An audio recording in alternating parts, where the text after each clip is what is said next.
Hello, everyone. Thank you for joining us for today's event featuring Stephen Forster speaking on his book, In Pursuit of the Perfect Portfolio: The Stories, Voices, and Key Insights of the Pioneers Who Shaped the Way We Invest. My name is Jim Kelly. I'm a senior lecturer in finance at the Gabelli School and director of the Gabelli Center for Global Security Analysis. It's my pleasure to welcome you today. The Gabelli School Centennial Virtual Speaker Series began in 2020, marking 100 years of purpose-driven business education at Fordham.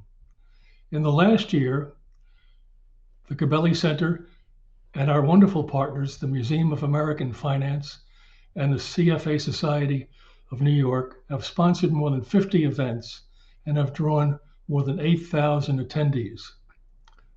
We are tremendously proud of this dynamic partnership, and a full archive of our video content will be shared in the thank you email you will receive.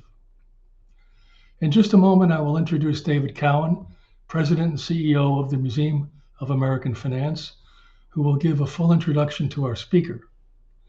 Mr. Forster will speak for about 40 minutes, after which he will point the address questions submitted to him in the question field that is located at the bottom of the video player. So please feel free to enter your questions at any time during the address. I also want to share that all attendees at today's event will be receiving digital copies of Mr. Forster's book, with information coming to you following our event. Before I turn it over to David, I want to ask that you consider making a donation to the Gabelli School Centennial Fund or to the Museum of American Finance. You can make a tax-exempt gift quickly and securely online at the links provided in the chat. Now, without further ado, I'll turn it over to David Cowan. Thanks, Jim. Great to be back with you, our friends at Fordham, and at the CFA Society. What does the word perfect mean? A one-word dictionary definition is flawless. So what is the perfect or flawless portfolio? Well, that depends on who you ask. Stephen Forster and his co-author Andrew Lo set out with that question in mind, and in so doing, they tap into 10 thought leaders on the topic, including several past speakers of this lecture series, including Robert Shiller, and one member of the museum's advisory council and good friend of the museum, the late Jack Bogle. Since 1987, Stephen is a professor of finance at the Ivey Business School at Western University, where he's won numerous teaching awards. His PhD is from the Wharton School, and our CFA friends will be glad to hear that he also has obtained his CFA. He has published over 50 articles in various journals, authored 2 textbooks, and over 100 case studies related to investments and financial management. And he's currently a member of Western's pension board. So with these impressive credentials, if anyone can figure it out, it's Stephen. So Professor, did you find the perfect portfolio? It's my pleasure to introduce Professor Stephen Forster. Well, thank you very much, David, for that introduction, and thanks to the Museum of American Finance and Fordham University for providing me with this terrific opportunity. I'm excited to share with you our book, co-authored, as you mentioned, with Andrew Lo, who's a finance professor at MIT's Sloan School. Andrew and I go way back. I was a student in his first PhD course that he taught at Wharton in the mid-1980s. I want to set out what this book is all about, and it actually works on a number of different dimensions. On one level, it's the history of investment innovations and modern portfolio theory since Harry Markowitz, that I'll talk about later on.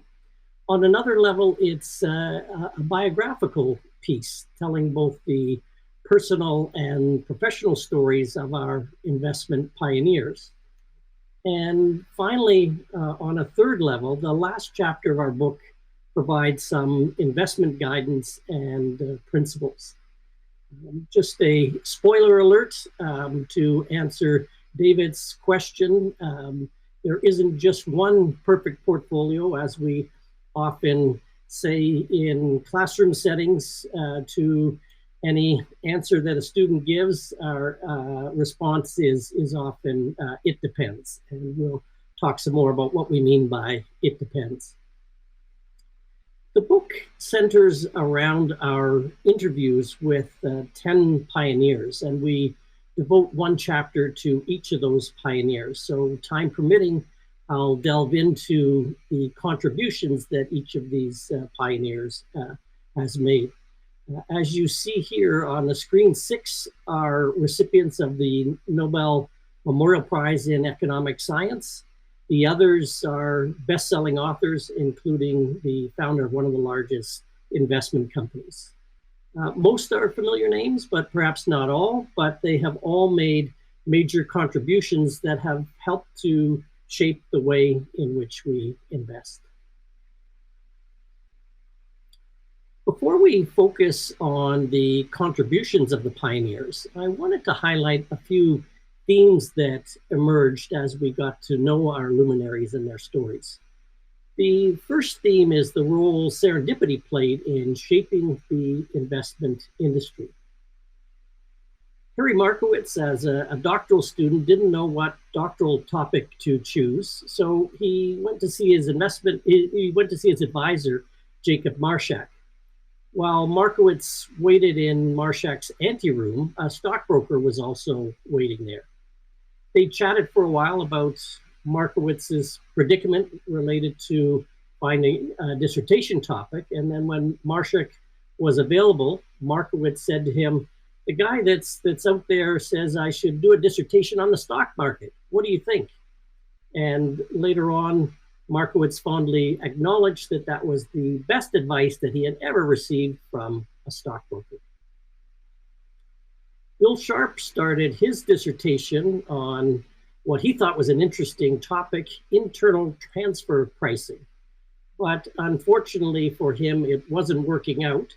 So he went to his advisor as well, Fred Weston, who said, "Well, remember that seminar that you really liked, that guy Markowitz? He's just come to Rand," which is where Sharpe was at the time. "So let's go talk to him." And of course, as we know, the rest is history. Jack Bogle was almost halfway through his junior year at Princeton, and he was at the library trying to keep up with current events and developments in economics, and he was reading Fortune magazine. He came across an article entitled "Big Money in Boston," and reading that article was the springboard for his decision to write a thesis on the history of what was known then as the future prospects of open-end investment companies, or what we commonly refer to them as mutual fund companies, which of course Bogle went on to found Vanguard Group. As a foreign MBA student who was from Canada at the University of Chicago, Myron Scholes had limited work opportunities in the US, so he had to secure a summer job on campus. Although he had never been involved in computer programming, this was one position that was available, so he secured a position as a junior programmer. One of his clients turned out to be future Nobel Prize winner Merton Miller, who thought that Scholes did such a great job as a programmer that he didn't want to lose him. So Miller suggested that Scholes enter the PhD program at Chicago. So amazingly, that Scholes never even had to apply to Chicago's PhD program. So the lesson to take away here is really to take whatever life throws your way and make the best of it. The second theme was how many of our pioneers thrived despite setbacks or near failures throughout their careers. About 5 minutes into Markowitz's defense, Milton Friedman said, "Well, Harry, I've read this. I don't find any mistakes with the math, but this isn't a dissertation in economics, and we can't give you a dissertation in economics for a dissertation that's not in economics. And he kept repeating this for the next hour and a half. And Markowitz was getting quite nervous, and eventually Markowitz went out in the hallway, and soon afterwards he did receive the good news that he had passed. But these are the challenges when you create essentially a new field of research. In the 4th grade at Riverside, California public school, Sharp was tested on the multiplication tables. And while he had memorized up to 10 times 10, he didn't realize the test was going to be up to 12 times 12. And so he subsequently failed and had to repeat 4th grade. And looking back, it's an incredible reflection on the schooling system. On August 31st, 1976, the first index mutual fund was born. And that was the IPO of the first index investment trust, sponsored by what we now call the Vanguard Group. There were some major underwriters, and their target was to raise $150 million, but when the books were closed, they had raised only $11.3 million, a 93% shortfall. And this became known as Bogle's Folly. The underwriters suggested that they should cancel the deal, but Bogle gave an emphatic no, and of course that kept the first index mutual fund alive. Sharp submitted his CAPM paper to the prestigious journal Finance, and he received a negative response from an anonymous referee. The referee commented that Sharp's assumptions, including the important assumption that all investors would make the same predictions about expected returns and securities, so preposterous that all subsequent conclusions were uninteresting. Black and Scholes had their famous paper initially rejected as well, but fortunately for both, subsequently they were successful. So the moral of this story is never give up. There were lots of other people who made important contributions but didn't get the fame that our luminaries did. And you probably recognize very few of these individuals, and yet they made significant contributions, in some cases way prior to their famous counterparts. For example, Bechellier, he did his thesis on the theory of speculation, which predated Fama's contribution in efficient markets by about 65 years. Edgar Smith in 1928 wrote a book called Common Stocks as Long-Term Investments, predating Siegel's book on the same topic by about 7 decades. So the moral of this story is that you don't always have to be first to be famous. A lot of factors can come into play.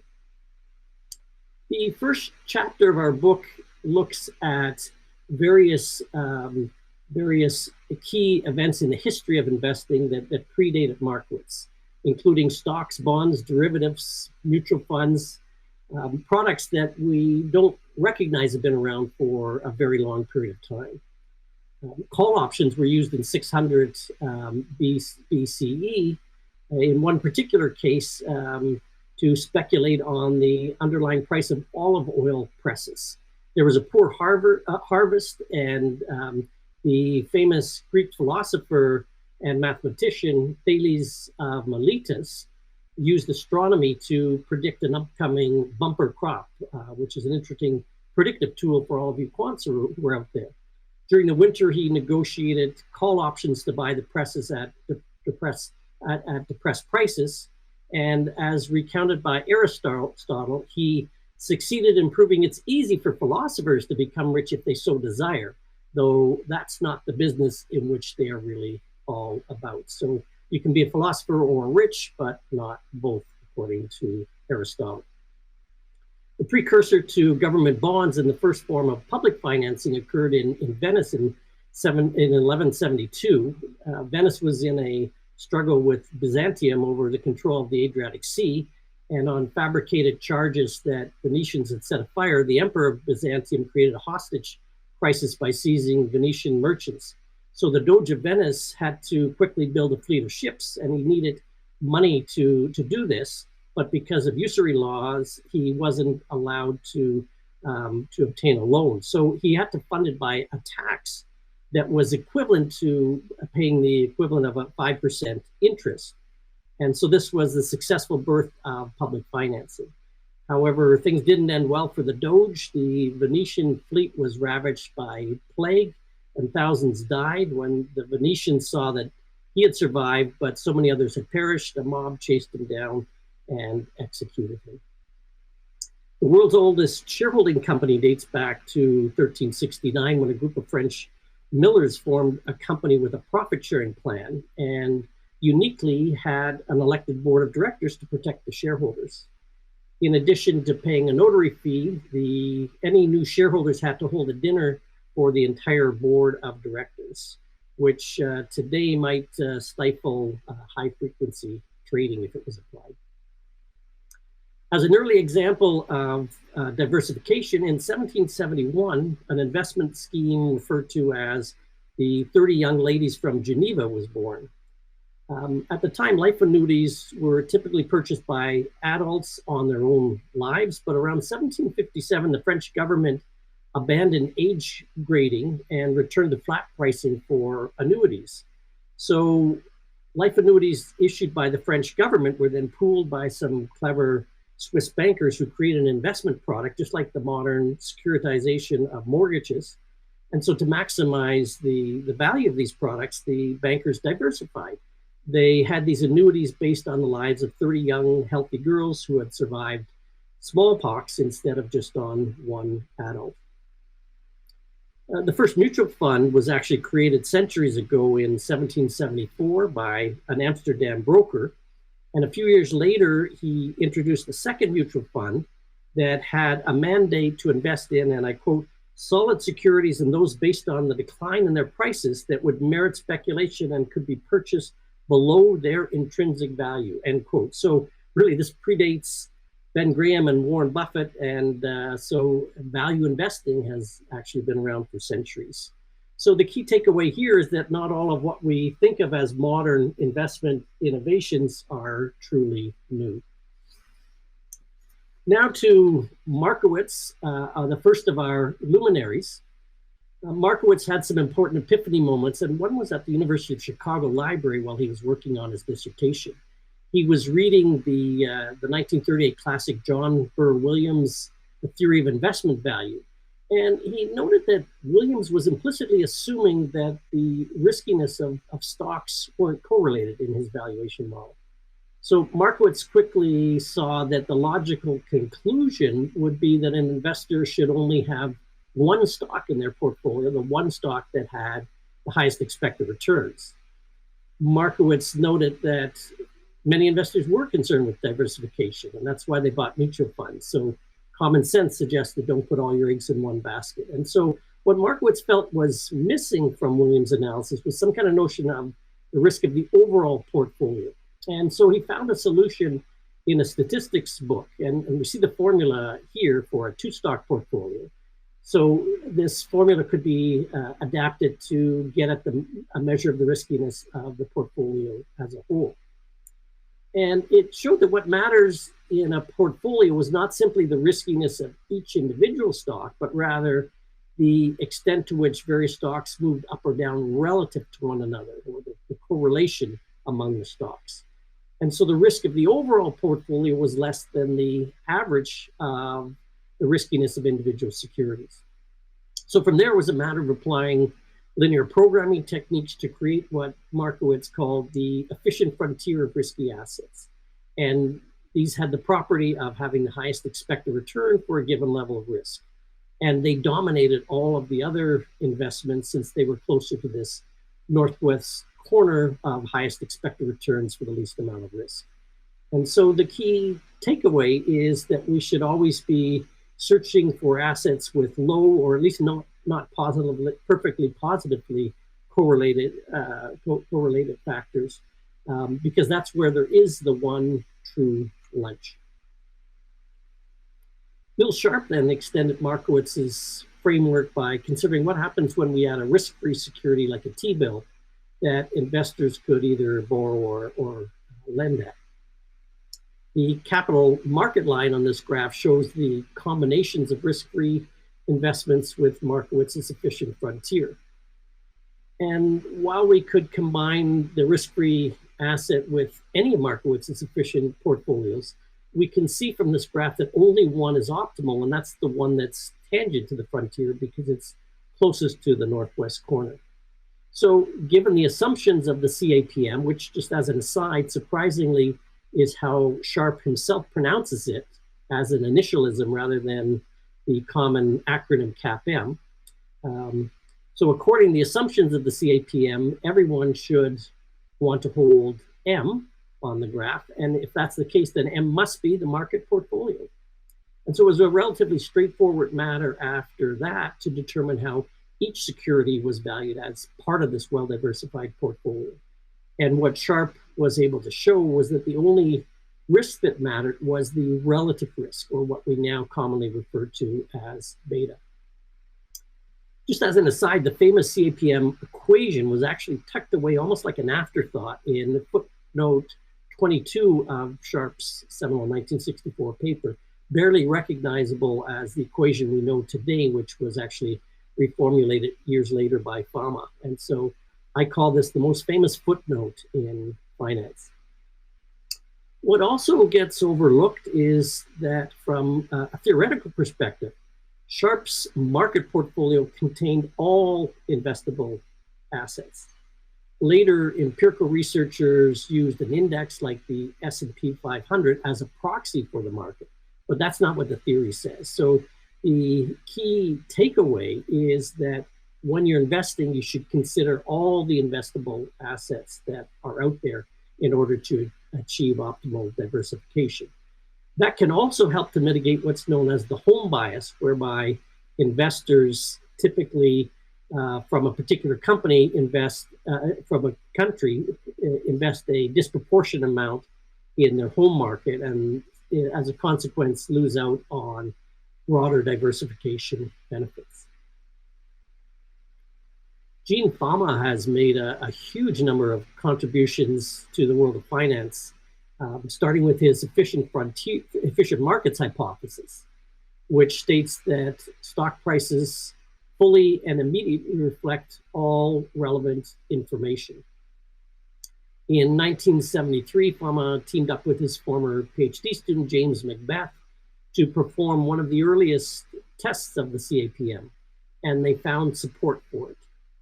In this simple equation, MKTRF is the market risk premium, or the return on the market in excess of Treasury bill returns. So imagine running a regression of the returns of a portfolio against this market risk premium, and then testing whether beta 1 is positive and significant, which is what they found. In fact, I'm oversimplifying things. They had a much more sophisticated methodology, but this captures the spirit of it. So early support for the CAPM by Fama. However, 20 years later, along with a longtime collaborator, Ken French, they effectively killed the CAPM by showing that when you consider two other factors, then beta on the market risk premium is no longer significant. And these two other factors are SMB, or the return on a portfolio of small stocks less the return on the portfolio of large stocks. And the other factor, HML, is the return on high book-to-market portfolio stocks minus low book-to-market portfolio stocks, or think of it as the difference between value and growth stock returns. So once we include those other two factors, they dominated, and there was nothing left in terms of the traditional CAPM beta. And as Fama famously quipped to a New York Times reporter, their results, known as the Fama French three-factor model, their results effectively found that beta is dead. More recently, in 2015, Fama and French extended the model even further by adding a couple of new risk factors that were uncovered by researchers. RMW captures the return from robust minus weak profitability firms, and CMA captures the return on conservative minus aggressive investment firms. And so this is known as the Fama French five-factor model. And I like to think of it today like the developments in shaving, where we've gone from one blade to 3 blades to 5 blades. Who knows where this will stop? The key takeaway, and something that FAMA recommends, is that you should be open to uncovering new risk factors and consider tilting your portfolio to those new factors. Now we move to the late Jack Bogle, moving from theory to practice.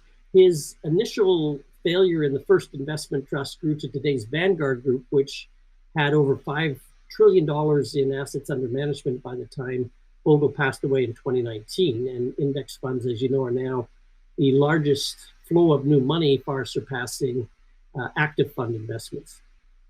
One of the earliest cheerleaders of the index funds was Paul Samuelson, the first American recipient of the Nobel Prize in Economics. And in this 1976 article, he praised on the new fund. Bogle coined the phrase, the cost matters hypothesis. And in it, he said, whether markets are efficient or inefficient, investors as a group must fall short of the market return by the amount of cost that they incur. So the key takeaway from Bogle is to carefully monitor the fees that you pay and make sure that the promise of outperforming by active funds truly outweighs any additional costs over passive investing. Myron Scholes is the famous co-creator of the Black-Scholes option pricing model, and here's the formula and it's all its beauty. It was featured in a book called 17 Equations That Changed the World. Way beyond the pricing of call options, the formula led to the creation of a multitude of risk management products. One of the 5 inputs, including stock prices, exercise price, interest rates, and the time to maturity, and the only one that isn't readily observable is the volatility or the standard deviation of the underlying security. If we assume markets are efficient, then knowing the call price, we can actually back out the implied volatility. If we consider options on the overall market, like the S&P 500, then the implied volatility can be used as a measure of how risky market participants anticipate that the stock market will be over the next 3 to 6 months. And we now have a name for this. This is called the VIX index, and it's also a traded securities. And so one of Scholes's key messages is to pay attention to the derivatives markets like the VIX, because they contain important information about risk. Scholes argues that risk-related derivative information is even better than stock price information, since the latter contains a mix of both risk and growth factors, while the former only contains risk.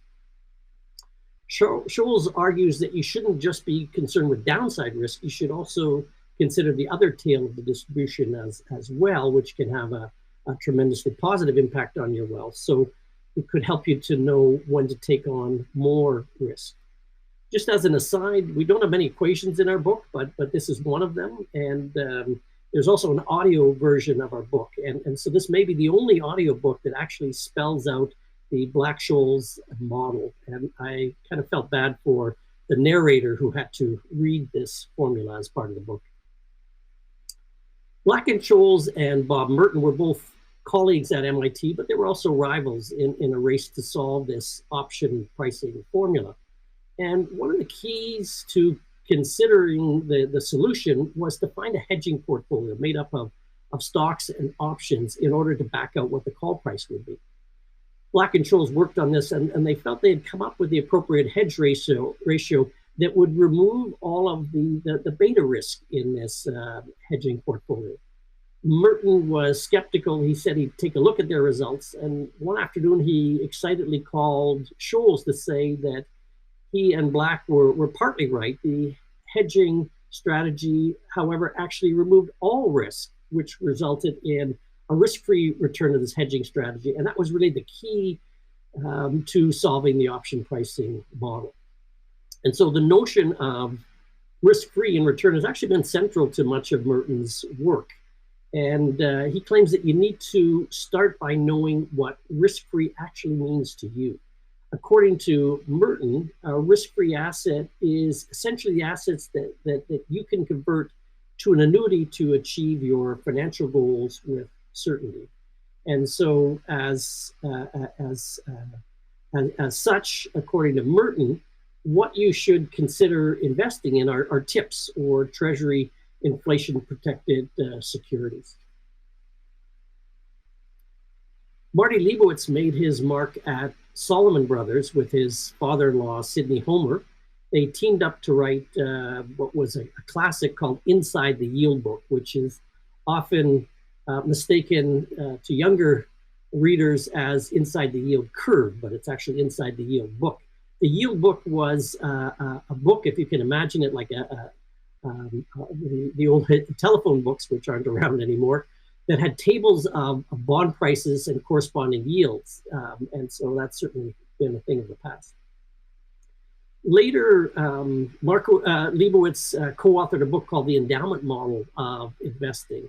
And in this book, they proposed a really radical approach to investing. Their novel suggestion was to reverse the standard asset allocation process that begins with traditional investments like stocks and bonds, and then adds non-traditional assets such as real estate and commodities.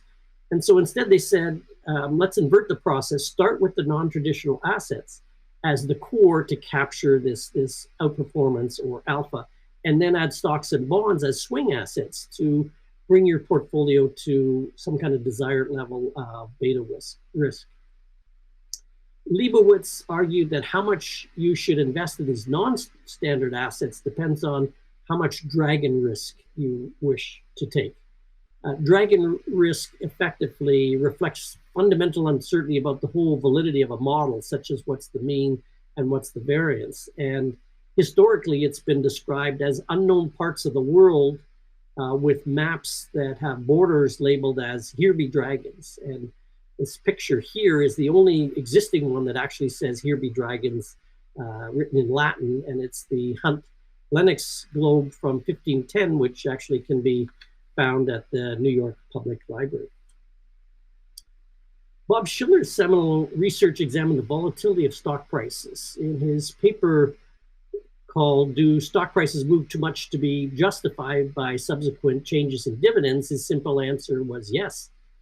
The dividend discount model suggests that in an efficient market, the current price of a stock should equal the present value of all expected future dividends. And yet Shiller found that stock prices, which should be predictions of future dividends, showed considerable volatility, whereas the actual dividends themselves don't vary that much. So the exact opposite of what we would expect. And the way to think about it is, think about predictions of sports scores, like the prediction that the Yankees will beat the Red Sox versus the actual scores. So Shiller's conclusion was that the rational expectations model was wrong. And so now it's generally accepted that investors vary their expectation, but there's still a lot of debate in terms of the nature of the changing expectations and whether they're rational or not. Along with John Campbell, Shiller also created the cyclically adjusted price earnings, or the CAPE model, to give an indication of whether the market appears to be overvalued or undervalued. And to adjust for business cycle effects, they measure earnings over a trailing 10-year rolling average. Over a long period of over a century, the average is around 17 times, and currently their model is suggesting that the US market is dramatically overvalued. Shiller is one of the luminaries who advocates for active management, and his advice is to look for investment opportunities worldwide in countries that currently have low CAPE measures relative to history. If you truly believe in that advice, then that would imply perhaps taking a huge risk and investing in Russian stocks, which currently have a very low CAPE measure. Charlie Ellis is best known for his 1975 article, The Loser's Game, which eventually morphed into his bestseller, Winning at the Loser's Game. When Ellis was attending an investment training program, one of the guest speakers was named J.K. Kleinstein. He was a senior member at the firm, and after he gave his talk, he was about to leave, and one of the trainees blurted out, "Mr. Kleinstein, you're rich. How can we become rich like you?" And everyone was mortified, and J.K. was not amused, but then you could see that he was really taking the question very seriously, trying to sum up a lifetime of everything he had learned on Wall Street. And so finally, he firmly said, don't lose. And then he left. And Ellis never forgot that moment. Ellis's article was also inspired by a book by Simon Ramo called Extraordinary Tennis for Ordinary Tennis Players. Ramo pointed out that there are really two games of tennis. They both use the same equipment, same court, keep the score the same way, but other than that, they're completely different. In professional tennis, experts rarely make mistakes. They force the other person to try a bit harder, and sooner or later they force an error, but they win points most of the time. Whereas as amateurs, we play for fun, we hit the net, we double fault, we hit the ball out of the court. And so Ellis's message was you should know what kind of game you're playing. And if you want to win, then the way you should do that is by not losing. In other words, play defensively. And so Ellis's advice was try not to beat the market, leave that for the professionals, instead invest in index funds. And that was a radical proposal in 1975. And Ellis is recognized as really the first insider to publicly question the benefits of active investment management. So if you are considering active management, you need to carefully consider the trade-offs. Do you have the skill to play the game at an exceptionally high level? Our final pioneer is Jeremy Siegel, who was my prof at Wharton and Andrew's colleague when he was at Wharton. And this is a chart from his best-selling book, Stocks for the Long Run. And it's really a striking chart because it's comparing long-term inflation-adjusted returns on stocks versus other investment. It's on a log scale with $1 being invested in 1802. And what we see with stocks is a relatively straight upward sloping line. And so a straight upward sloping line in a log scale implies that you've got growth at a relatively constant rate. And we only see that for stocks, which has had an annual real return of about 70% since 1802. And that's almost double the next best category. So one of Siegel's most important insights focused on the riskiness of investing in stocks. And while he noted that stocks were much riskier than, say, bonds over the short run, let's say a 1-year period, if you have a much longer horizon, let's say for 30 years, then the riskiness of investing in stocks is actually lower than investing in government bonds. In his book, Siegel also cautioned against falling into what he called the growth trap, the incorrect belief that innovative growth leaders automatically provide superior returns for investors. While sales, earnings, and even market values of the newer firms tend to grow initially faster than those for older firms, the price paid by investors is often too high, according to Siegel. And so this is because the higher prices imply lower dividend yields, and dividend reinvestment is often a key to accumulating superior returns. And so growth alone doesn't result in strong stock returns, but rather only that growth that's in excess of any optimistic investments that might already built into stock returns. So we put everything all together in the last chapter of our book. In Akira Kurosawa's masterpiece, Rashomon, there are 4 witnesses to a terrible crime, and they all come up with vastly contradictory accounts to the same event. Each witness has a personal motivation to present the events in his or her own way, but which one is correct? Today, we call this phenomena of differing interpretations the Rashomon effect. And so in the same way, the perfect portfolio means different and even contradictory things to different people, including our luminaries. And so with their very different backgrounds, it's not surprising that we don't have a consensus. Different viewpoints of our experts highlight really the complexities of portfolio management. So we should acknowledge that one size doesn't fit all. Finding the perfect portfolio is really similar to asking, what should I do to be healthy?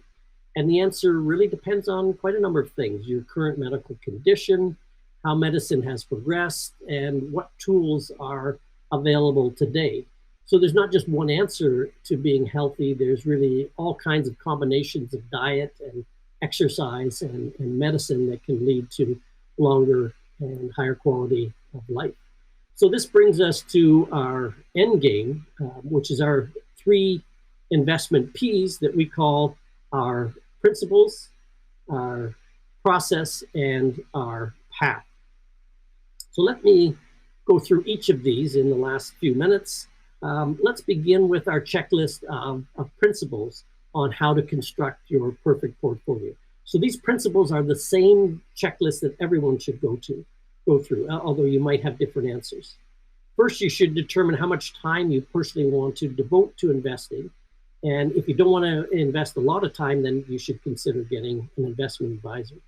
Second, you need to figure out your current and financial needs.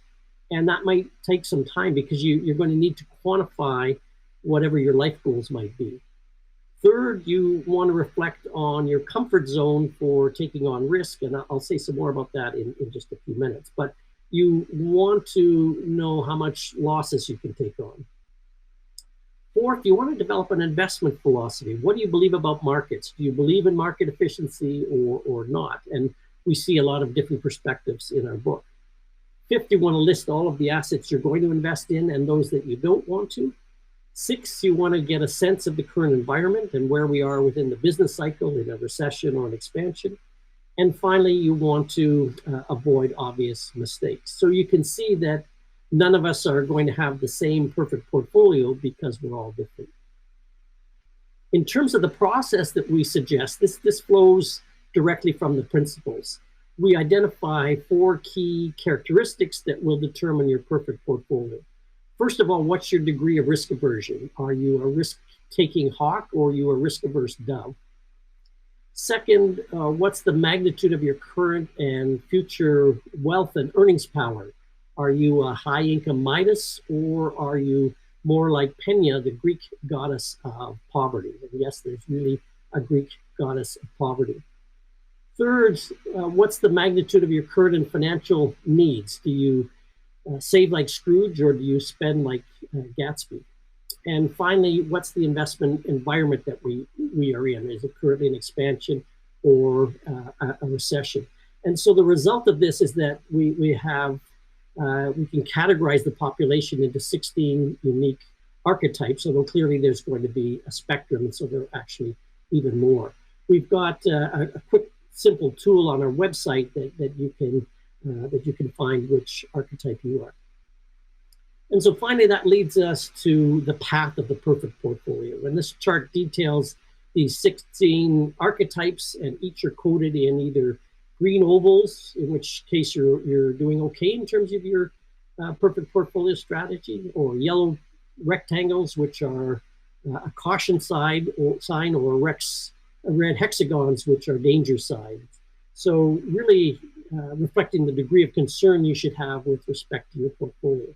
And some of the descriptions, like the one that I've indicated here, give you a sense of whether you should be investing more in equities, or you should be more balanced depending on your willingness to assume risk. And other parts might encourage you to save more or decrease your spending, or perhaps to reach out to an investment advisor. So we're trying to do some triage here.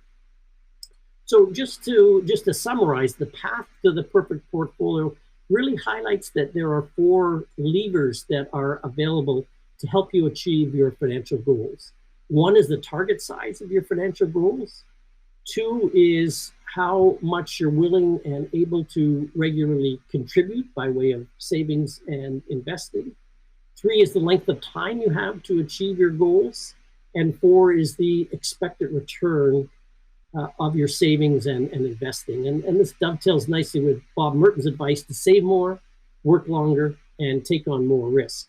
So when we talk about the perfect portfolio per se, we're really focusing on that last lever, the expected returns on your portfolio, because that's going to drive your asset mix. But it's the path to the perfect portfolio that really involves all of these 4 elements. So just one final thought, a quote from our book: "The pursuit of the perfect portfolio is the foundation of financial liberty, the freedom to reach your financial goals and all the happiness that it may bring." So we hope you enjoy your investing journey. If you are interested in seeing the videos of our interviews, they're posted on our website as well. And I'm happy to open things up to questions at this point. Well, thank you so much, Stephen, for your insightful comments, really, and full education on the history of the development of investing, and very good insights into what we should do for our personal accounts. Before we start, let me just invite everyone to please ask a question. We have about 15 minutes, and we can handle a number of your questions, so please do that now.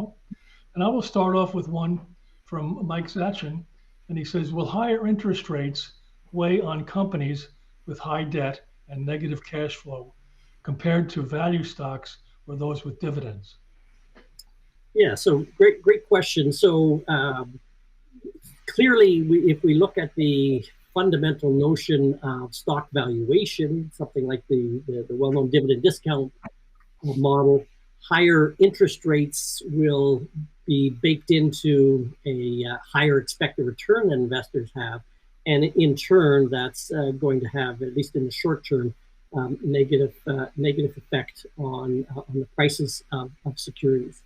You know, this whole notion of value versus growth is an interesting one, because Gene Fama is very much a proponent in terms of value investing, and his work with Ken French shows that over the long term, value stocks, those with low price to book ratios, do much better than growth stocks. Although we go through different time periods, and in the mid 1990s to the late 1990s, growth stocks did tremendously better than value stocks, and up until recently, we've seen that as the case. So I think that's a great question that really captures the spirit of the adaptability that we need to have. And a shout out to my colleague Andrew Lowe and his book Adaptive Markets, who's created this adaptive markets hypothesis that suggests efficient markets hypothesis isn't necessarily wrong, but it's really incomplete. And so we do need to adapt to changing circumstances. Back to the listener's question, in particular, this changing interest rate environment. You know, it's interesting because Andrew's book was the very first event, right, Jim, that we had way back when in this series on adaptive markets. There's, you know, a famous quote from Thomas Edison about genius, 1% inspiration, 99% perspiration. And we're wondering, with these 10 individuals with these breakthrough ideas, were they geniuses or was it perspiration? What's your sense after studying and talking with some of them? That's a great question. Well, first of all, we had a blast, because just talking to these exceptionally bright people. Also, I got to talk to Andrew Lowe on a regular basis, an exceptionally bright individual, as you know, as well. There's something in them. It's almost a magical quality. And take Harry Markowitz, for example. Harry Markowitz uncovered what today we think of as just a no-brainer, this notion that you need to be diversified. But he had this insight to question what at the time was the convention in terms of how these primitive models in terms of how stocks were valued, and how he recognized that, wait a second, you've got to take into account this relative risk and these correlations. So I think it's this rare ability to think critically in such a way that really sets these geniuses apart from us mortals. And a lot of hard work as well. Thank you. Here's a question from Susheta Rajagopal. Could ESG metrics be considered new risk factors in the Fama French? Could it be the Fama French 6-factor model? That's a great question. There's certainly a lot of research with contradictory results in terms of this whole ESG phenomena. A lot of strong opinions, pro and con ESG from an investment perspective. Let's take away from whether what might be good for the planet as a whole and climate and so on, but just focusing on more narrowly ESG investing.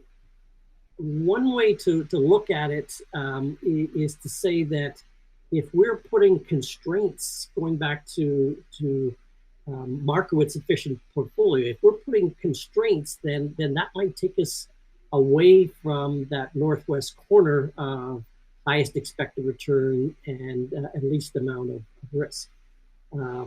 If these companies are truly doing something that is good, and this is something that investors value, then they should be rewarded without having to constrain ourselves into looking at ESG factors. The issue now is also one of measuring ESG factors and what should go into a quote unquote ESG portfolio. There is a lot of difference just in terms of ESG indices. So back to the listener's question, I think it really depends. No one has come up with an ESG factor per se yet to supplement the Fama-French factors. So what we would need to do is to some way find something that's unique about ESG that isn't uncovered or incorporated into these other factors. So that might be an interesting research direction. I don't think we're there quite yet. Brett Weisel wants to know, what is the best practice for estimating expected returns on equities and bonds, etc.? The best practice in terms of estimating expected returns on equities and bonds. Well, let me start with bonds because that's an easy one. We can simply look at the expected the yield to maturity on those bonds, and that should be reflective of the return I would get if I were to hold that in terms of to the time to maturity. Expected return on stocks, I would still go back to the good old capital asset pricing model, although again there have been a lot of critiques of it, and we've got the Fama-French model as well. But at least conceptually, to think about if I wanted to find out, let's say, the expected return on Tesla, if I was going to hold Tesla stock for the next 10 years. First, what I would do is I'd start with, going back to Bill Sharpe's model, I'd start with what's the expected return on 10-year treasury, so I could find that yield very quickly. Second, I would have to estimate some kind of market risk premium. And the number I personally like to use there is around 5%. In other words, I would like to get expect to get a 5% return on the stock market as a whole, above and beyond what I could get by investing in 10-year treasuries. And the third thing that I would factor in is what do I think the beta is of the stock. For Tesla, it would be a high beta stock, maybe 1.5. So I would take the 10-year yield, the risk-free rate, which is probably around 2.5%. Plus 1.5, let's say, times 5%, and that's how I would come up with an expected return. Big caveat here, this is assuming that we are holding that one stock, Tesla in the example I gave, as part of an already well-diversified portfolio. Okay, thank you. Again, I invite you to ask questions. They're coming in now, and we still have room to accept a few more. Here's one from Fabrizio Marisi. How similar or different were call options back in 600 BCE Greece compared to modern day? That's a good question. I don't have a list of call prices from 600 BCE. However, I will say this. One of my former colleagues years ago uncovered some data for call options in the late 1800s, I believe it was. Obviously, clearly predating the Black-Scholes option pricing model. And my recollection is that